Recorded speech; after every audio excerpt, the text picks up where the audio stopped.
I am not allowing anything. Now we are going to question number 91. Dr. K. Lachmanji. Question number 91, sir. Honorable Minister. Sir, a statement is laid on the table of the House, sir. Now, Dr. Lachmanji, first supplementary, please. Sir, under the visionary leadership No, you of our can't disturb the beloved House. Prime Minister Narendra Modi ji, Please bite it. the coal Please sector, bite it. public sector Rajaji, unions please bite it. public sector undertakings have recorded strong capital investment movement. During the first quarter of financial year 2025-26, PSUs together achieved about 114% of their targeted capital expenditure, reflecting timely and effective execution. Through Singareni College Company Limited, Telangana continues to benefit from sustained investments, employment generation, infrastructure development, strengthening both regional growth and national energies. Through you, sir, I would like to know, could the minister share the specific benefits including infrastructure Nothing will go on development, record skill except creation and the employment questions. opportunities that these CAPEX initiatives have generated in coal production regions like Telangana, particularly in enhancing local economic growth and supporting community well-being? I am respecting him more than what you are. Don't try to teach the share. Don't try to teach the share. I know I am respecting him more than what you are respecting. I am always respecting him. Yes, sir. Please, Honorable Minister. Sir, capital expenditure at any given point of time in any particular sector, including the country overall, is a very good indicator of the kind of progress that is being made. Sir, I would like to reiterate what the honourable member has said insofar as the coal sector is concerned. Sir, the capital expenditure incurred by the public sector coal units. No, I will not allow you. I am not allowing you. Year on year, they have No. always succeeded in exceeding their targets. And last year, sir, it was 140% more than the targeted amount. Nothing should go on record. Nothing should go on record except the minister's answer. Sir, the issue today is that apart from the 31,000 crores of capital expenditure that has been incurred in fiscal year 24-25, we should see that it has gone up from 2020-21 when it was 17,500 crores. It has gone to 31,500 crores in these 2 years. Sir, in addition, the country has witnessed record production of coal. It has crossed 1 billion tons of coal production for the last time, and it has gone up from something like 500 million tons to over 1,000 million tons, sir. This has resulted in reduction of imports. Sir, apart from the capital expenditure incurred by the PSUs in the coal sector, I would also like to add that the budget which was presented by the Honourable Finance Minister indicated a massive increase in capital expenditure for the country overall. Sir, in 2014, the country's budget provided for something like 2 lakh crores by way of capital expenditure. Last year, sir, it had gone up to 11 lakh crores. And some people like me used to wonder, will we be able to absorb and spend 11 lakh crores? So this year, the capital expenditure has gone up by to 12 lakh crores. Add to that, sir, what is made available to the states through the Finance Commission, and you will see that's another 4 lakh 50,000 crores. It's something like 17 lakh crores. Then you add the sectoral capex by the PSUs. You have 30,000, 31,000 crores by the coal PSUs. Sir, in my own sector, the oil sector, the OMCs, our PSUs are called oil marketing companies. You should they are maintain also the incurring discipline 1 in lakh, the house, then I am allowing 20 anything. lakhs. You don't have that 1 lakh discipline. 20 crore by way of capital. So it's a massive amount of capital expenditure which is being incurred in the country. Sir, this sustained overachievement from targets, despite coal sector being marred with various bottlenecks, makes the coal sector PSUs amongst the top performing PSUs in the country. Sir, insofar as the state of Telangana is concerned, as my honourable members are, one of the companies there, which is a PSU, is incurring at an annual 1,600 crores a year by way of You please go back to your seats. capital expenditure. This results in both direct and indirect employment. In fact, some various sums have been done. You please whereby- go back to your seats. Continue. Honorable Minister, you please continue. Sir, whenever capital expenditure is incurred, no matter in which sector, infrastructure is built, modernization takes place, jobs are created directly and indirectly. In the case of the facility in Telangana, sir, I think if I remember correctly, they are employing 42,000 people directly and another 16,000 or so by way of contract workers. So it is direct and indirect employment. Sir, in capital expenditure, you used cement, steel, so the production goes up, employment there goes up. All in all, I can say, sir, that overall in the country, you can see, apart from the central government's allocation of capital expenditure, which has gone up to 12.2 lakh crores, what is going to the states through the Finance Commission, another 4.5 lakh crores. What is being done by the companies in the coal sector, sir, 31,000 crores. And I would also like to add, sir, 18% of the coal production in the country is in the private sector. They are also incurring capex. So it's a situation in which the capital expenditure is contributing to the overall economic activity in the state, in the country also overall.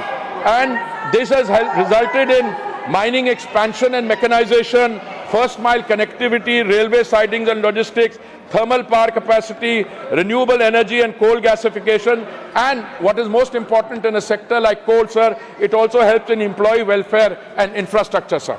Second supplementary, Dr. K. Lakshmanji. Sir, my second supplementary is very specific and pertinent, sir. Whether the investment in renewable energy by coal PSUs indicate a structured transition strategy rather than ad hoc diversification. No. Sir, Nobody can force the chair. Nobody has the right to force the chair. Sir, I think that's a very relevant question which the honourable member has asked, and I think the answer is also very clear, sir. In a sector like coal, Nothing will go on record except the minister's answer. Sir, in a sector like coal, one has to ensure both safety, the cleaning of the current processes, and then also last mile connectivity and also then transition, sir. And I think it's a very relevant question he's asked, sir. In the diversification into renewable energy, the coal PSUs have already installed about 2 gigawatts of renewable energy capacity and have a strong pipeline of about 22 gigawatts across solar, wind, hybrid and solar projects. The NLCIL, Neyveli Lignite, leads with 1.6 gigawatts installed renewable capacity, over 2 gigawatts under implementation, and a long-term plan of 10 gigawatts by 2030. Also, sir, NLCIL, that's in Neyveli Lignite, CIL, is the first central PSU to cross 1 gigawatt and has achieved net zero. Also, sir, the same company is developing a 250 megawatt or 500 megawatt edge battery energy storage system. Sir, I could go on giving the contribution that the coal sector companies are doing for energy diversification. But I think this is captured and it is leading to transition. But clearly, sir, in a country which is on the move, if you look at the sustainability transition, sir, when the Honorable Prime Minister assumed responsibility in May 2014, we were only blending 1.4% of biofuels. Today, it has come to 20% biofuels. If you look at the area of green hydrogen, sir, we have a target of 5 million tons by 2030, and I believe even that will be met. So the question that the honourable member has asked and the details I have given about the green energy, or rather this diversification into renewable energy, these are all very valid. I personally feel, sir, there was a debate when you said close down coal, close down fossil fuel. There was an international thing that, we should move straight to renewable energies. But, sir, to move from the current situation to renewable energy, which must be available.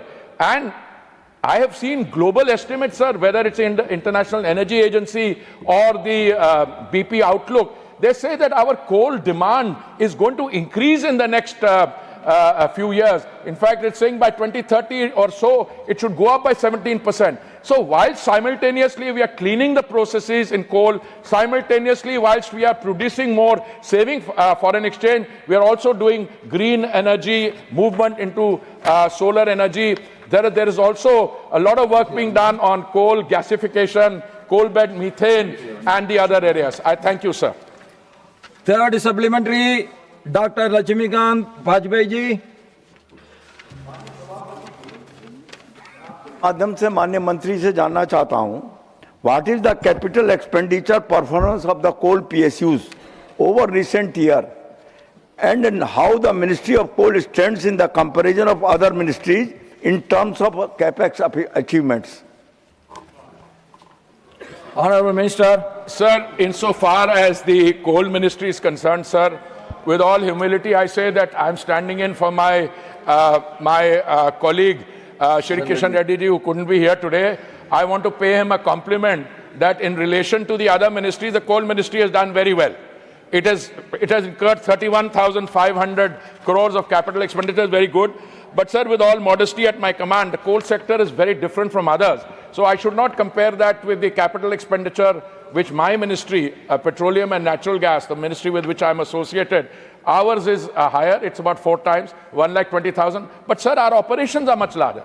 And I think it's very creditable for the coal ministry to have 31,000 crores as capital expenditure, and it is visible. It is visible in the last mile connectivity. It is visible in the railway processing. It is visible in the solar energy transition that they are making. Their companies. There are only 3 companies, sir, as far as I know, and all 3 of them are doing very well on capital expenditure. And to answer my colleague, the honourable member, they are doing very well in comparison to other public sector companies which are under different ministries. Yeah.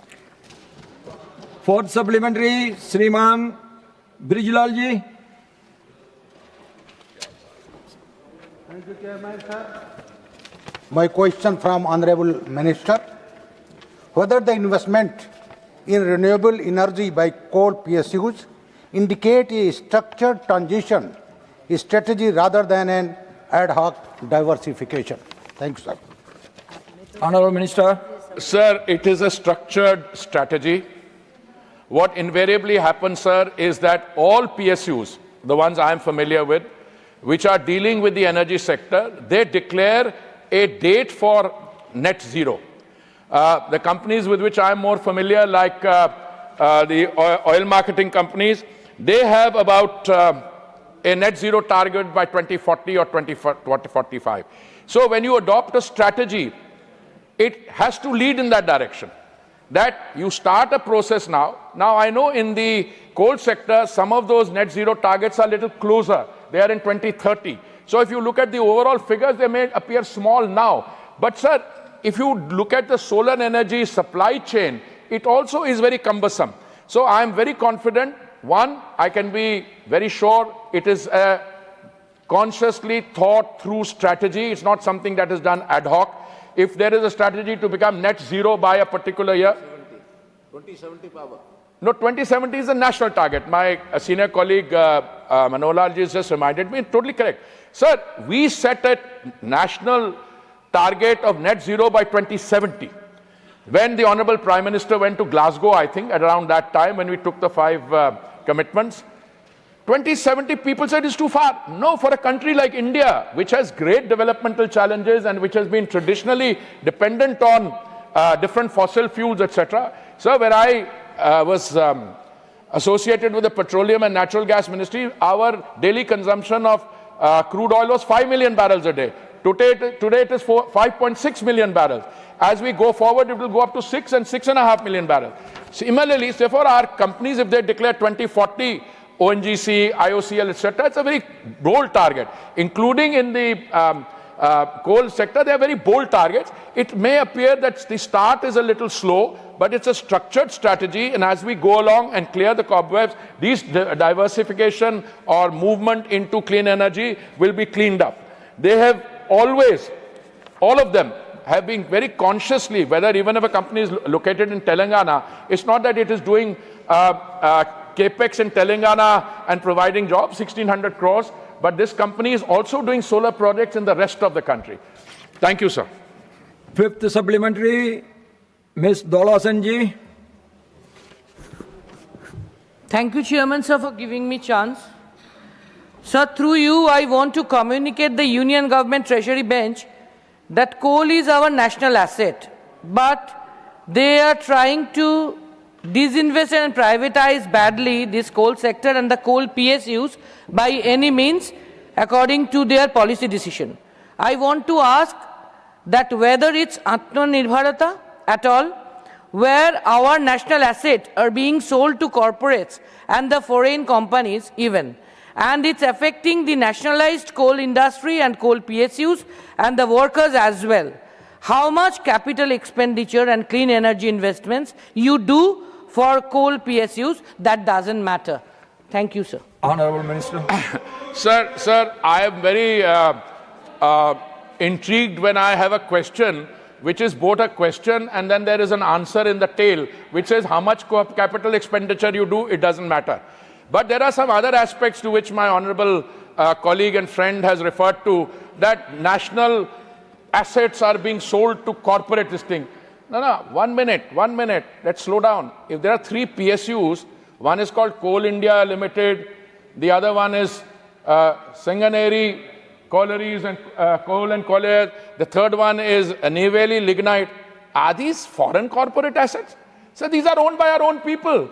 And they are the people who are doing this thing. They are the ones who are doing this thing. Insofar as the coal sector is concerned, I must say, my little education in the last 2 days, it's not just the coal PSUs which are doing this thing. There are also private sector people who are running. There are about 86 private projects which are going.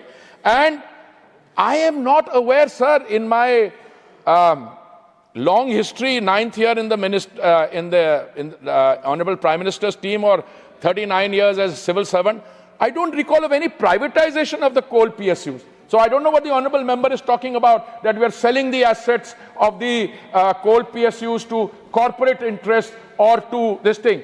Yes, a little bit of illegal mining, not little, quite a lot of illegal mining takes place. That is in spite of us. That is, people go elsewhere. But now land is a state subject, sir.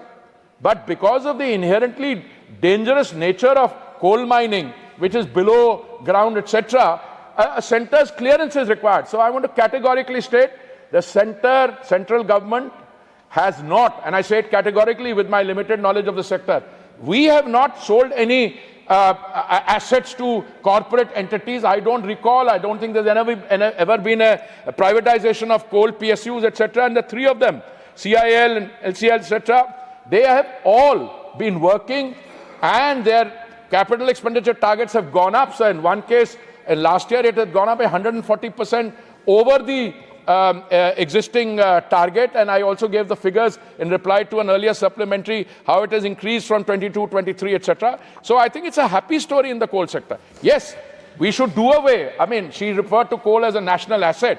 But if you're an environmentalist, you should say, by slowly use your coal, produce more, which we are doing. We are importing less. We are saving 60,000 crores, I think, on foreign exchange because of lessening of imports. And today we are in the happy situation. We are also making the transition to solar energy and other cleaner energy, sir.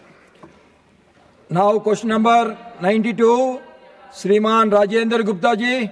Not present. The third supplementary, Dr. Ajit Kopchade ji.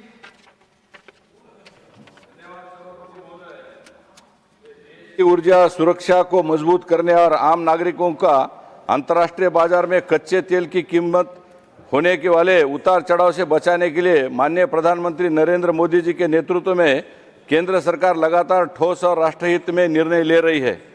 मैं माननीय मंत्री जी को ये पूछना चाहता हूं कि क्या सरकार ने भविष्य में सरकार कच्चे तेल के रणनीतिक भंडार की तरह द्रवीकृत पेट्रोलियम गैस, जिसे LPG कहते हैं, उसके लिए रणनीतिक या बफर भंडारण की व्यवस्था विकसित करने का कोई निर्णय लिया है और ऐसा कोई प्रस्ताव विचाराधीन है?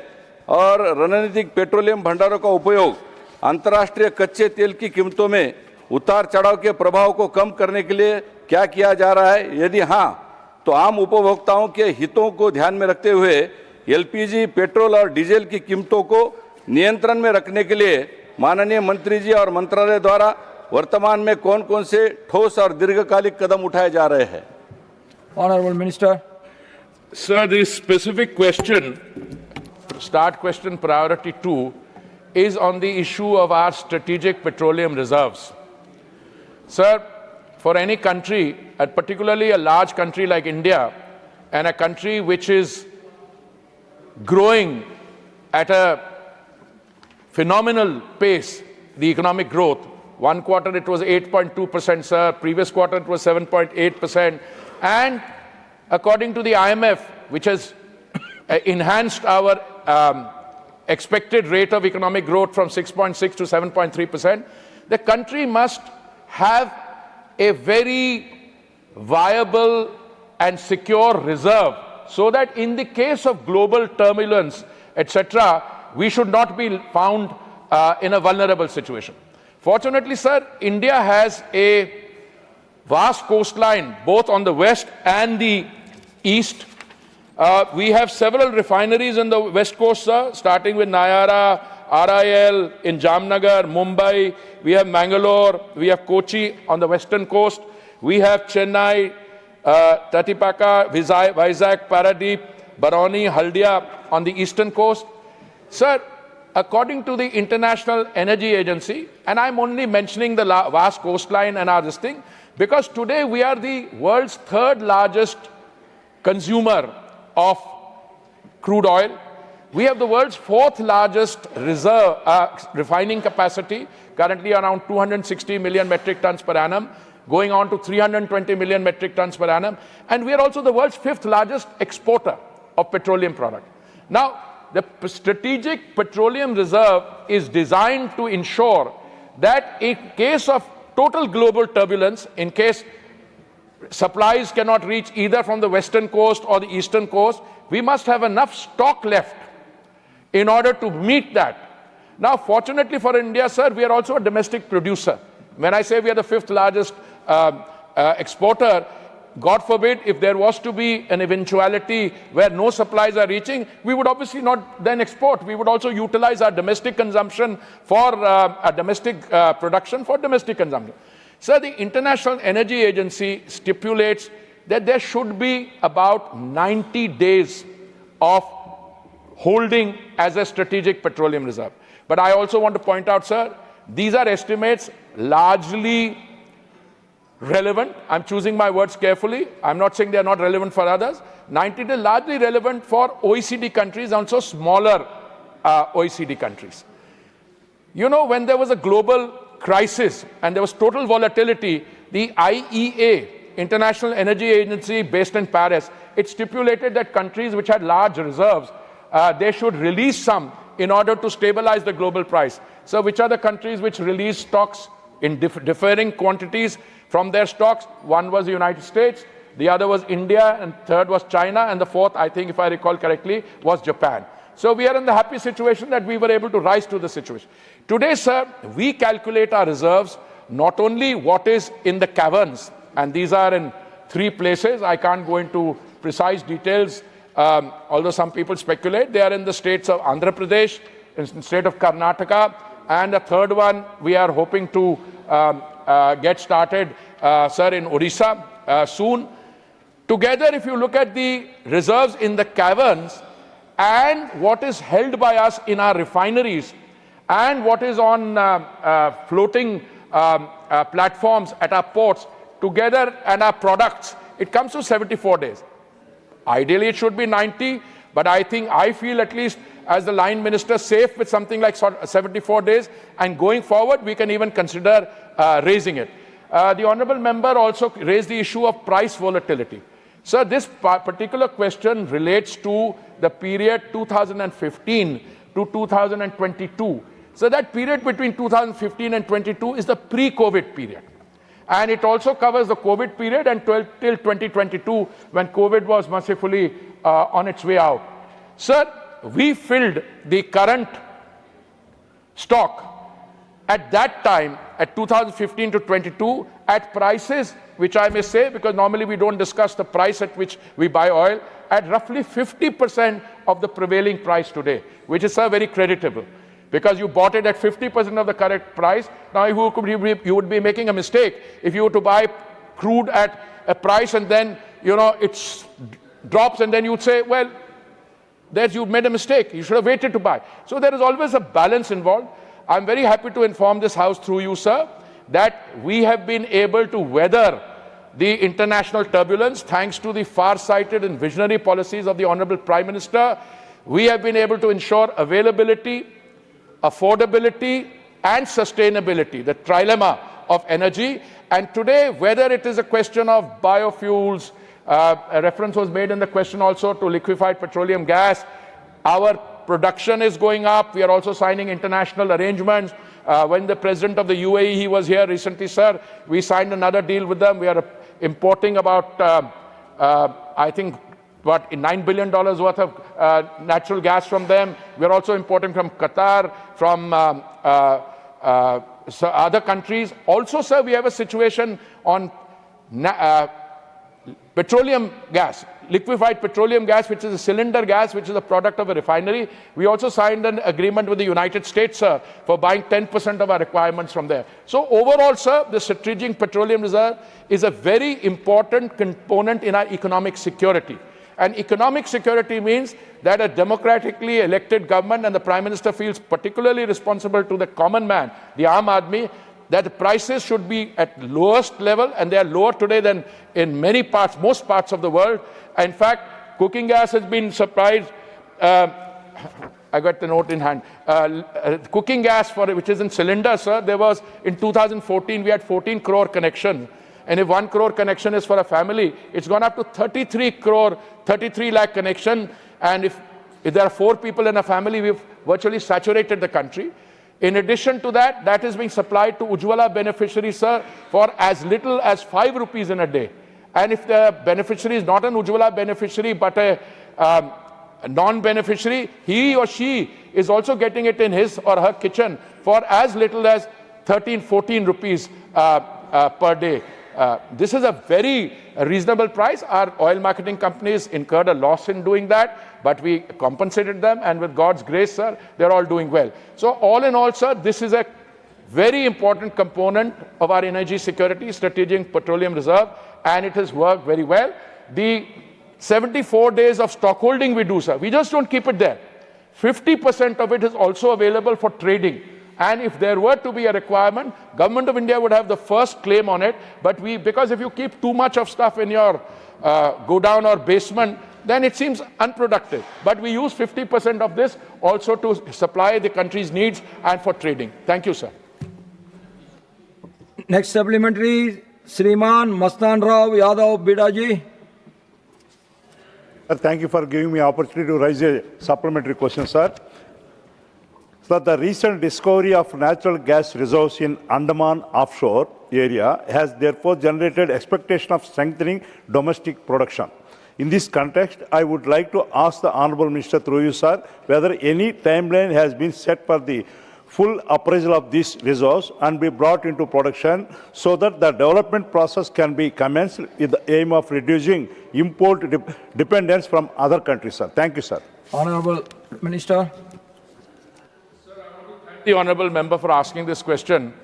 Whenever a petroleum natural gas minister appears for an examination, he is hoping this is the question which is asked, because it also provides us an opportunity. But before I go to the Andaman Nicobar Islands discoveries or the Krishna Godavari bases or Mumbai High, I just want to make a few comments by way of an introduction. Sir, petroleum and natural gas exploration and production is by definition a long-term process. It has a big gestation period and it is heavily capital intensive. In the years between 2006 and 16, sir, when another government was in office, no work was done on exploration and production, sir. We were in the unhappy situation that people used to give us pious homilies and preach, why do you want to do E&P? There is enough gas and oil available in the global market. It's cheaper to buy. Sir, I don't like to use language like this, but it is very, very clear that these were people representing some other interest. They did not have the national interest at heart. So when Modi ji the Honorable Prime Minister assumed responsibility in the year 2014.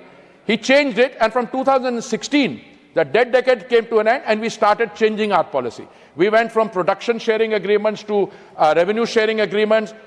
And to give the honorable member an example, sir, in Guyana, which is one of the biggest finds of oil and gas in the world, they dug 46 wells, each one costing more than 100 million, 1,000 crores. It was on the 47th well that they found it. And lo, then the history changes. So insofar as the Andaman and Nicobar area is concerned, I just want to say the geographical location is such, it comes from Indonesia, right where Myanmar is, and then comes down. We have dug 3 or 4 wells there. Each time we have dug, we have found oil or gas. And we have sent it for seismic. So we have to go on doing this, because we did 17 kilometers to the west of the Andaman Islands, we found oil and gas. We did 18 kilometers to the east, we found oil and gas. But the trick, or rather the challenge, is to find where the vertical linkages are so that you can find the point at which you get the maximum economic result. Sir, this is all very expensive process, but I can share with you that the Prime Minister launched, it's well known, the Samudra Manthan program, which was announced by him, and deep water spells spudded in ANN Islands by ONGC and OIL. All of them have been successful, except that we need to do more to find out where a really big this thing, because it's very high cost. And if you spend a lot of money and go into one spot, you will find you spent the money, maybe the economics were not worth it. But its area is rich, and once we find that, in fact, my ministry did a review, a presentation before the Honorable Prime Minister, not only because of the Samudra Manthan program announced by him, but his instructions to us are very clear. This is a national interest. Go ahead. 125 kuweh khodiye. And go ahead every year. So we are going to increase the number of things, no matter what the cost, thanks to the Samudra Manthan and the budgetary outlays and our own oil marketing companies, those which are in the upstream, they will also put their resources. It is very positive, except that every time they do something, they have to report it to the Directorate General of Hydrocarbon and also to the stock market, etc. This is a process which will go on. Meanwhile, we are doing well in the Krishna Godavari basin, sir. I think the gas per day has gone up to 55,000 barrels of oil. Gas has also gone up. Bombay High, where there's a rejuvenation of the ONGC earlier facility, which was, I think, 1976 or so. There also BP is trying to revive it, and they're also very positive. So it's a positive outlook scenario in total terms, sir. Fifth supplementary, Shriman Mayank Nayak ji. Thank you chairman sir. Sir, ये petroleum भंडारों का जो प्रश्न है उसको साथ में महसाना गुजरात में ओएनजीसी में पिछले कई सालों से ऑनशोर पे सबसे ज़्यादा ऑयल निकालने वाला क्षेत्र है। पूरे उत्तरी गुजरात में महसाना, पाटन, बनासकांठा, गांधीनगर, साबरकांठा, ये सभी जिलों में सबसे ज़्यादा ऑयल क्रूड निकलता है। मेरा माननीय मंत्री से पूछना है, क्या सरकार द्वारा उसी क्षेत्र में कोई इंडस्ट्री, कोई रिफाइनरी लगा के वहाँ के लोगों का रोजगारी मिले? ऑयल वहाँ से पाइपलाइनों के द्वारा दूसरी जगह पे रिफाइनरी में जाती है, तो वहीं डाल के जो जाने का खर्च है वो भी सरकार का बच सके, और उस क्षेत्र में जो डेवलपमेंट और इंडस्ट्री लेवल में पिछड़े हुए हैं, पाटन, बनासकांठा वगैरह में, तो वहाँ ऐसी इंडस्ट्री और रिफाइनरी डालने का माननीय मंत्रालय का कोई विचार या सोच है, वो आपके माध्यम से मैं जानना चाहता हूँ। Sir, I have a map of It's not India. belong to you or our party. Sir, I have a map of India. Sen is not belong to your party. No, please. Please, Sir, I have only 3 supplementaries. Sir, I have a map of India in front of me, which shows all the refineries, sir, from Batinda, Panipat, Mathura in the north, Rajasthan, Barmer, which is coming up. It has several in Gujarat and West India, And the Gujarat refinery, sir, if I may say, Nayara is what, 20 million metric tons per annum. The Reliance in Jamnagar, one of them is 35 million metric tons, and the other one is 33. Then you go to Mangalore, Kochi, Chennai, all over the country. Sir, a refinery by its very definition is a very big capital investment. We already have 260 billion metric tons per annum. Now, if I were the member from Mehsana as my friend, I would also want it in my constituency. But if there are several refineries in the area, we can't multiply. Now, if I were to look at the current map, it's very evenly distributed. And the capacity of these refineries, sir, is going up to 320 million metric tons per annum in any case through the autonomous processes which are there. And the kind of plans that are here from our industry, they in fact show that it will go up to 400 million metric tons per annum or even higher. Sir, in a few years' time, the global scenario will be characterized by only 3 or 4 countries which will have such refineries. India is already the world's 4th largest refiner. And I think going ahead, I see these small teapot, I shouldn't call them tin pot, teapot refineries in different countries, they will no longer be viable. So India will be. But that doesn't mean, sir, that we have to proliferate them, too many in one area. So I deeply respect the sentiment of an MP who says there is oil here, therefore. Well, oil can be extracted and processed in a refinery nearby. So my humble submission is, sir, I don't think that area lends itself for another refinery now, because we've already got several in the area in Gujarat, and if you go to Western India, Mumbai, etc., we have there also. So I think we are on refineries in terms of location fairly well situated. We are only going to be increasing the capacities of some of them in order to integrate them for the production of petrochemicals and so on. I thank you very much, sir. Question number 93, Shriman Neeraj Sehgal ji. प्रश्न संख्या 93. Honorable Minister. It is laid on the table, sir. The first supplementary, Shriman Neeraj Sehgal ji. सभापति जी, प्रधानमंत्री Awas Yojana urban के तहत सरकार ने करीब 1.25 करोड़ शहरी आवास बनाने का अपना गंतव्य रखा है और उसमें से करीब 90 लाख आवास बन चुके हैं मार्च 2025 तक। इसके लिए मैं माननीय प्रधानमंत्री और माननीय मंत्री जी को बधाई देता हूं। मैं माननीय मंत्री जी से मेरा प्रश्न ये है, उत्तर प्रदेश तथा उससे जुड़े औद्योगिक क्षेत्रों में बड़ी संख्या में आवासीय आबादी को ध्यान रखते हुए PMAYU 2 के अंतर्गत किराए के आवास के लिए कौन सी विशेष प्राविधान किए गए हैं और उनका लाभ कामगारों की जमीनी स्तर पर कितना हो पाया है? Honorable Minister. सभापति महोदय, प्रधानमंत्री जी ने हाउसिंग फॉर ऑल, सभी के लिए आवास, इस योजना के अंतर्गत और PMAY योजना की शुरुआत ये 2015 में की थी और जैसा हमारे आदरणीय सदस्य महोदय ने बताया है कि इस समय तक कुल 94 लाख लोगों को और मकान उपलब्ध हो चुके हैं। पहले जो योजना तय की गई थी उसके कंपोनेंट्स में 4 कंपोनेंट्स जो है वो तय किए गए थे, जिसके अंदर बेनिफिशियरी लेड स्कीम, अर्थात जिनके पास अपना प्लॉट है वो गरीब आदमी भी उस प्लॉट के लिए और आर्थिक सहायता लेकर के और उस पर अपने मकान बना सकते थे। इसी प्रकार दूसरा था कि अफोर्डेबल हाउसिंग इन पार्टनरशिप, जिनके पास अपना जमीन नहीं होती थी उनके लिए ऐसे वर्ग को और एक अफोर्डेबल हाउसिंग स्कीम के अंतर्गत सस्ते दामों पर और वो मकान उपलब्ध कराए जाते थे। इसमें केंद्र की ओर से 1.5 लाख रुपया और ये दिया जाता था, लेकिन संयोग ऐसा कि उसके अंदर प्रदेशों का कोई अंशदान ये नहीं तय किया गया था।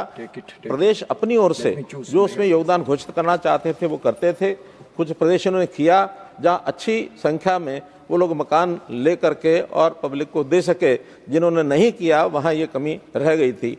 इसी प्रकार तीसरा जो था उसमें इंटरेस्ट सब्सिडी स्कीम, ये MIG और LIG लोगों के लिए जो अपना पैसा खर्च करके मकान बनाते थे, बैंक से लोन लेते थे, उनको इंटरेस्ट की सब्सिडी ये दी जाती थी ताकि उनको भी एक लाभ मिल सके। और अंतिम कैटेगरी थी जो in situ slum development ISSR, अर्थात जो लोग झुग्गी झोपड़ी में बैठे थे उनके लिए इन सीटू मकान दिए जाए। संयोग ऐसा हुआ कि इन सीटू मकानों का निर्माण ये करने के लिए योजना बनी, लेकिन बहुत कम लोग ये आगे आ पाए क्योंकि झुग्गी झोपड़ी लोगों के पास उतना पैसा होता नहीं था और इसमें सरकारी सहायता भी 1 लाख रुपया थी। तो बहुत प्रदेशों ने इसमें अपनी रुचि कम दिखाई, तो इसलिए PMAY 2 में इसको बदल दिया गया और बदल करके इसमें अफोर्डेबल रेंटिंग हाउसिंग इसका प्रावधान किया ताकि लोग अपना मकान अगर नहीं भी ले सकते तो एक जितना कम से कम किराए में वो लोग रह सकते हैं उनको किराए के मकान ये उपलब्ध हो जाए। तो इस प्रकार से इस योजना में एक परिवर्तन करके और ये 2 में लाया गया। अब कठिनाई ये आई कि आखिर ये औद्योगिक क्षेत्रों में रहने वाली जो प्रवासी आबादी के जो लोग थे इनको कौन सी योजना का लाभ इसमें मिले। तो अफोर्डेबल रेंटल हाउसिंग स्कीम के अंतर्गत और ये लोग अपना लाभ उसमें उठा रहे हैं क्योंकि बहुत से प्रवासी लोग स्थायी रूप से निवासी एक स्थान पर नहीं होते तो उनको भी संकोच होता है कि हम अपना मकान वहाँ न बनाएं, जब आवश्यकता हो तो यानी किराए पर हमको उपलब्ध हो जाए तो ऐसे सस्ते किराए पर और ये मकान इनको मिले। तो इसलिए PMAY 2Y में इसका प्रावधान जो किया गया कि वर्कर को अलग से एक अफोर्डेबल रेंटल हाउसिंग स्कीम इसका वर्टिकल ये बनाया गया है और मैं समझता हूँ इसका पर्याप्त लाभ उनको मिला है। और आवास का जो स्वामित्व नहीं चाहते थे अल्पकालीन अवधि के लिए उनको किराए के आवास की ये योजना इसका लाभ मिलता है। सेकंड सप्लीमेंट्री श्रीमान नीरज सागर जी। सभापति जी, मैं सरकार ने जो शेल्टर फॉर अर्बन होमलेस योजना के तहत परमानेंट शेल्टर बनाने की जो सराहनीय काम किया है उसके लिए मैं उनको बधाई देना चाहता हूं। मेरा दूसरा प्रश्न यह है, क्या राज्य सरकार PMAY 2 के अंतर्गत केंद्रीय सरकार, केंद्रीय सार्वजनिक क्षेत्र उपक्रमों, राज्य सार्वजनिक क्षेत्र उपक्रमों की भूमि पर झुग्गी झोपड़ी विकास परियोजनाएं प्रभावित कर सकती है? और ये इसलिए क्योंकि जो झुग्गी झोपड़ी में रहते हैं उनका जीवन बड़ा कष्टदायक होता है। अगर उनको पक्के घर मिलें तो इन जमीनों पे क्या प्रस्तावित कर सकती है आपकी योजनाएं? Honourable minister. सभापति महोदय, ठीक चिंता व्यक्त की है अपने सदस्य महोदय ने कि बहुत से ऐसे लोग जो झुग्गी झोपड़ी में रहते हैं उनकी अपनी ज़मीनें नहीं होती बल्कि कहीं ना कहीं एनक्रोचमेंट में अथवा झुग्गी झोपड़ी बना करके वो रहने लग गए हैं। उसमें इन सीटू बनाने के बाद भी वो उसमें आते नहीं हैं। BLC उसमें प्लॉट होना उनके लिए अनिवार्य है। तो बहुत सी प्रदेश सरकारें ज़मीन का आवंटन ऐसे व्यक्तियों को, ऐसे परिवारों को करते हैं ताकि ज़मीन मिल जाए तो फिर वो BLC प्रोजेक्ट के अंतर्गत भी आ सकते हैं। साथ में जो अफोर्डेबल हाउसिंग स्कीम है उसमें भी उन लोगों को चूँकि अब राशि ज़्यादा मिलती है, यानी PMAY 2 में पहले जहाँ 1.5 लाख रुपया केंद्र सरकार की ओर से दिया जाता था उसमें मैंडेटरी कर दिया गया कि 1 लाख रुपया प्रदेश सरकार भी देगी। तो 2.5 लाख रुपया उनको मिलने के बाद वो अफोर्डेबल हाउसिंग जो स्कीम है उसमें भी उनको मकान मिलता है। फिर भी यदि ज़मीन प्रदेश सरकार देती है तो ठीक है, अन्यथा बहुत से ऐसे CPSUs हैं, SPSUs हैं जिनके पास जो ज़मीन में भी डील करते हैं, ज़मीनें अपनी होती हैं, उनको भी प्रावधान किया गया है कि वो हाउसिंग स्कीम के लिए अगर अपनी ज़मीन उपलब्ध करवाते हैं तो ऐसे लोगों के लिए उस ज़मीन का उपयोग किसी भी स्कीम में करके उनको मकान उपलब्ध कराए जा सकते हैं। इसमें कहीं कोई कठिनाई नहीं है, क्योंकि आखिर तो हर किसी को मकान मिले, बहुत से प्रकार ऐसे बनाए गए हैं और आगे भी जिस प्रकार के यानी हम हमारे पास सुझाव आते हैं कि कैसे हम फैसिलिटेट कर सकते हैं, होमलेस को कैसे मकान मिले, इसके लिए अलग अलग से योजनाएं जो बनाई गई हैं, इसमें अन्य भी कोई सुझाव अगर आते हैं उस पर भी हम विचार करने के लिए तैयार हैं। Third supplementary miss Swati Maliwal ji. Thank you chairman sir. Sir, JNNURM scheme के अंतर्गत केंद्र सरकार और दिल्ली सरकार ने हजारों करोड़ों की लागत से दिल्ली में 52,344 फ्लैट्स गरीबों के लिए 2016 में बनाए। लेकिन सर, आज तक इनमें से दिल्ली सरकार ने सिर्फ 4,871 फ्लैट्स ही गरीबों को आवंटित किए, बाकी सारे घर पड़े पड़े खंडर बन गए। सर मैं खुद इन घरों को देखकर आई हूं, ये बहुत अच्छे खासे बड़े फ्लैट्स थे लेकिन अब पूरी तरीके से बर्बाद हो चुके हैं। सर तब की दिल्ली सरकार ने ये घर गरीबों को इसलिए हैंडओवर नहीं किए क्योंकि वो चाहते थे कि स्कीम में नाम में मुख्यमंत्री शब्द ऐड हो।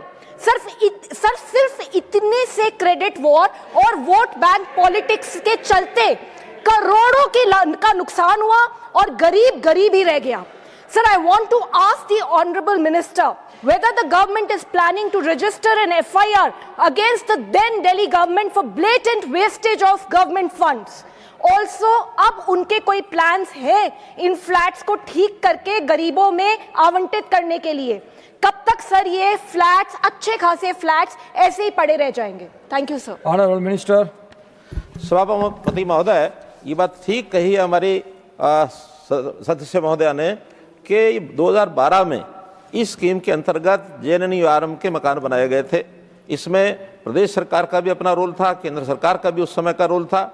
लेकिन मुझे हैरानी है इस बात की कि 2012 के बनने के बाद भी प्रदेश सरकार आखिर 10 साल 12 साल मुझे ये कहने में थोड़ा संकोच हो रहा है कि हमारी बहन सदस्या उसी पार्टी के साथ उसी सरकार के साथ शामिल थी, लेकिन आज इनकी भी इच्छा है कि उसकी कोई इंक्वायरी कराई जाए और एक कमेटी बैठा करके जो दोषी लोग हैं वो उनके खिलाफ कार्रवाई करनी चाहिए। वो मकान पड़े पड़े बिना आवंटन के और मुझे लगता है शायद 30,000 से भी ऊपर वो मकान आज भी हैं। 48,000 मकान आज भी हैं और उसमें इतने सालों के बाद वो खंडर भी हो चुके हैं, कई जगह रहने लायक नहीं है। अब उसकी मुरम्मत कराने के लिए दिल्ली सरकार आगे आई है कि जाके जो झुग्गी झोपड़ी के लोग उसमें जाकर रहना चाहते हैं, इस लेवल के बनते हैं, उनको तो वहाँ रखा जाएगा और जो लिवेबल नहीं है उसकी जांच करा करके उसको तोड़ करके नए सिरे से बनाया जाएगा। बाकी जैसा सुझाव इन्होंने दिया है इस पर विचार करेंगे कि उसके दोषी के खिलाफ कार्रवाई क्या करें। 4th सप्लीमेंट्री श्रीमान सुभाषिष कुंदिया जी। जय Jagannath. Thank you chairman sir. मैं आपके माध्यम से माननीय मंत्री जी से पूछना चाहता हूं कि उड़ीसा को प्रधानमंत्री आवास योजना में कितने फंड्स एलोकेट किए हुए हैं और उनमें से कितना यूटिलाइजेशन हुआ है? Thank you. Honourable minister. अध्यक्ष महोदय, देश भर के अंदर तो मकानों की संख्या जैसे बता गई कि 1,12,000 ऐसे यानी सैंक्शन होने का था PMAY 1 में और उसमें से 90 लाख से ऊपर 1,12 लाख और 90 लाख से ऊपर आवंटित किए जा चुके हैं। लेकिन चूंकि ये प्रश्न इस विषय से जुड़ा हुआ नहीं है, फिर भी जो 3 वर्ष में यानी पिछले 3 वर्षों का आंकड़ा मेरे पास है, स्टेट बताइए उड़ीसा के अंदर पिछले 3 वर्ष का अगर मैं इनको हिसाब बता सकता हूं, चूंकि ये प्रश्न ही 3 वर्ष का आया था, तो 3 वर्ष के अंदर उड़ीसा में 22-23 में 1325 मकान, 23-24 में 27,740 मकान और 24-25 में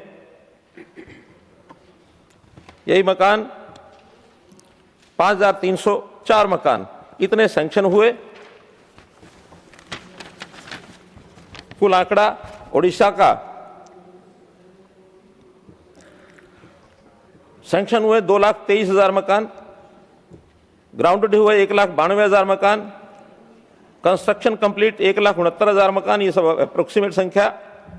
और इसमें इन्वेस्टमेंट भी जो गई है 10,000 करोड़ रुपया का इन्वेस्टमेंट यहाँ सैंक्शन हुआ था, जिसमें सेंट्रल असिस्टेंस वो 3,484 करोड़ रुपए की थी। तो इस प्रकार का उड़ीसा का ये आंकड़े हैं।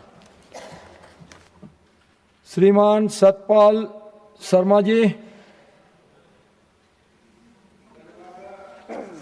चेयरमैन सर, आपके माध्यम से मैं मंत्री जी से जम्मू कश्मीर के विषय में कुछ जानकारी चाहता हूं। जम्मू कश्मीर भी हमारा एक ऐसा क्षेत्र है, यहाँ पर गरीब तबके के लोग भी जो हैं वो बहुत मात्रा में मौजूद हैं। कुछ फिगर्स आपके माध्यम से जो यहाँ पे आपने जैसे उड़ीसा की फिगर्स माननीय मंत्री जी ने पढ़ी हैं, मुझे कुछ ध्यान आया है कि शायद इन फिगर्स में जो जम्मू कश्मीर के संदर्भ में दी गई हैं उसमें कहीं ना कहीं थोड़ी हो सकता है संशोधन करने की आवश्यकता हो। मंत्री जी इस विषय को देखेंगे। लेकिन यहाँ तक प्रश्न मकानों का है और परमानेंट शेल्टर्स का है। 1995 शेल्टर्स जो हैं पूरे भारतवर्ष में हैं, लेकिन जम्मू कश्मीर में और वो भी जम्मू में मात्र 2 शेल्टर्स जो है गरीबों के लिए बनाए गए हैं, जबकि हम समझते हैं कि भिखारी भी और गरीब तबके लोग भी होते हैं जिनके लिए शेल्टर्स आवश्यक होते हैं। तो मेरा मानना है कि इस फिगर्स को भी बढ़ाया जाए। और 4 प्रदेश में ऐसे देख रहा था, जम्मू कश्मीर भी हमारी स्टेट थी पहले, अभी यूटी में कन्वर्ट है, लेकिन लगभग 4 प्रदेश ऐसे हैं जिसमें यूपी है, महाराष्ट्र है, गुजरात है, आंध्र प्रदेश है, जिसमें लाख से भी ज़्यादा मकान जो हैं वो बने हैं। लेकिन यहाँ तक 3 साल का प्रश्न है, जम्मू कश्मीर में मात्र 19,375 मकान जो हैं वो बनाए गए हैं। तो माननीय आपके माध्यम से मंत्री जी से मैं चाहूँगा कि जम्मू कश्मीर के विषय में जो जानकारी आपकी फिगर्स में रखी गई है उसको कृपया एक्सप्लेन करें। बहुत बहुत धन्यवाद। Honourable minister. सभापति महोदय, जो फिगर्स हैं ये ऑथेंटिकेटेड फिगर्स हैं, और जहां तक मकान कम हैं या ज़्यादा हैं, डिमांड बेस्ड ये सब सैंक्शन होते हैं, उसी हिसाब से फंड जारी किए जाते हैं। जितनी जिस स्टेट से डिमांड आती है ऑनलाइन डिमांड ली जाती है, बाद में उसका सर्वे कराया जाता है, सैंक्शन होता है। इसलिए किस प्रदेश ने कितने लिए कितने नहीं हैं, PMAY 1 हमारा पहला जो प्रयोग था उसके अंदर बहुत से अंतर आए हैं।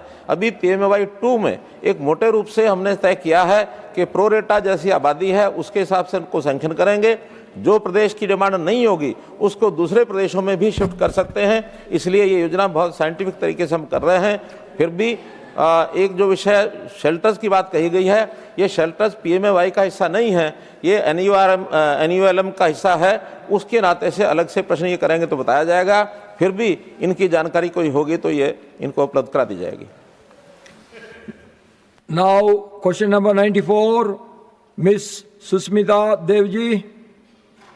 94, sir. Honorable Minister. Statement is laid on the table, sir.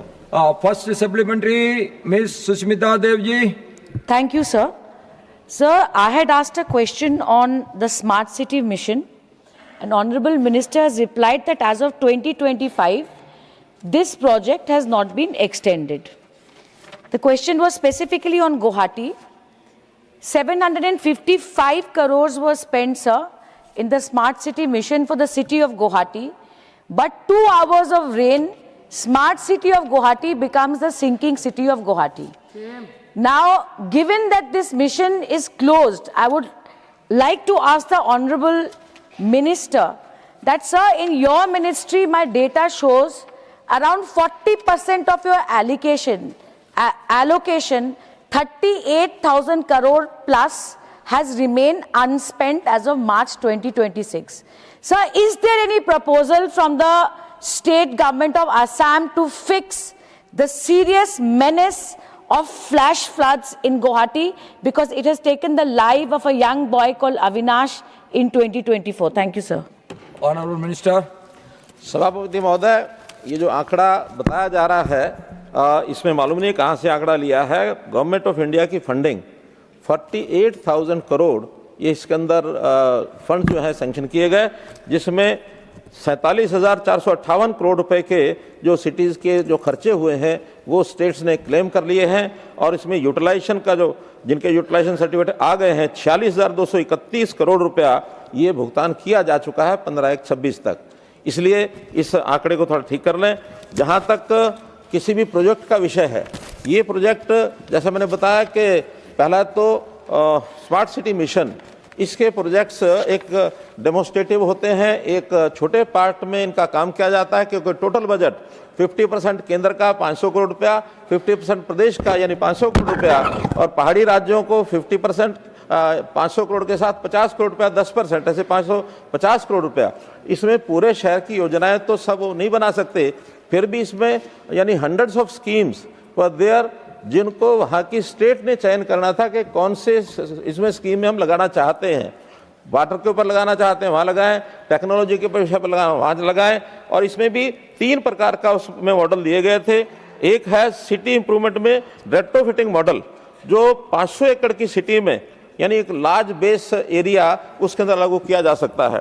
दूसरा है रीडेवलपमेंट मॉडल, जिसमें सिटी का रिन्यूएबल है, उसमें 50 एकड़ का एरिया उसी में किया जा सकता है। और तीसरा ग्रीन फील्ड डेवलपमेंट मॉडल, जिसके अंदर 250 एकड़ जमीन पर और ये उस एरिया के अंदर इस प्रकार के काम कराए जा सकते हैं। It's up to the state कि उनकी जो अपनी कमेटीज बनी हैं, उन कमेटीज के आधार के ऊपर उनको कौन सा फुल सिटी का कराना है या कोई पार्ट ऑफ द सिटी कराना है, क्योंकि बजट जो है वो सीमित है और उसके अंदर जितने भी प्रोजेक्ट बनाए जाएंगे वो रेप्लिकेबल हैं अन्य सिटीज में या उसी सिटी के अंदर और प्रकार के वैसे प्रोजेक्ट अगर करने हैं तो वो सब कर सकते हैं। इसलिए इनके जो कंपोनेंट्स हैं बहुत बड़े कंपोनेंट में, लेकिन बजट सीमित होने के कारण से ये स्टेट का अपना चयन करने का अधिकार है कि वो किस प्रोजेक्ट में करते हैं, किस में नहीं करते हैं।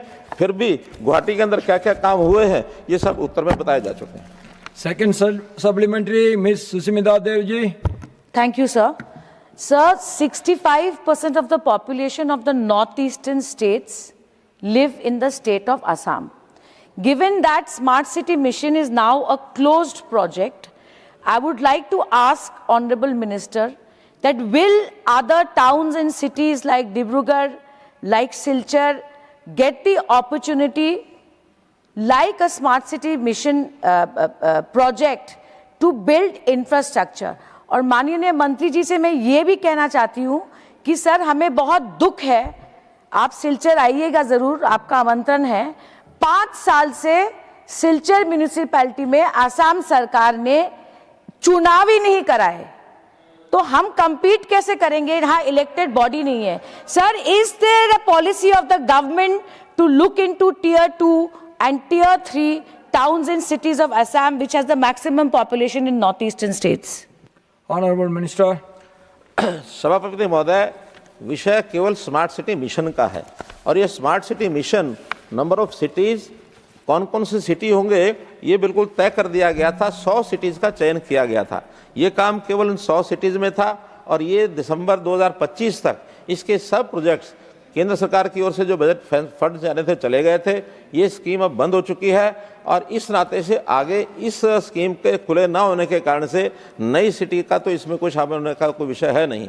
अन्य शहरों में जिस प्रकार के काम हैं, बहुत सी हमारी योजनाएं हैं, उसमें अमृत स्कीम भी है, उसमें पीएम हाउसिंग PMAY भी है, ऐसे ही स्वच्छ भारत मिशन है या NULM है, बहुत सी स्कीमें हैं। और अब अर्बन चैलेंज फंड के नाम से 1 लाख करोड़ रुपए का सैंक्शन ये भारत सरकार ने अपने पिछले वर्ष के बजट में घोषित किया था, उनके फंड्स भी जाएंगे। तो अन्य शहरों में जिस इंफ्रास्ट्रक्चर का इस बार के बजट में 11 लाख करोड़ रुपया इंफ्रास्ट्रक्चर का किया है, ऐसे ही सिटी इकोनॉमिक रीजन में हर यानी रीजन को 5,000 करोड़ रुपए इंफ्रास्ट्रक्चर का घोषित किया गया है।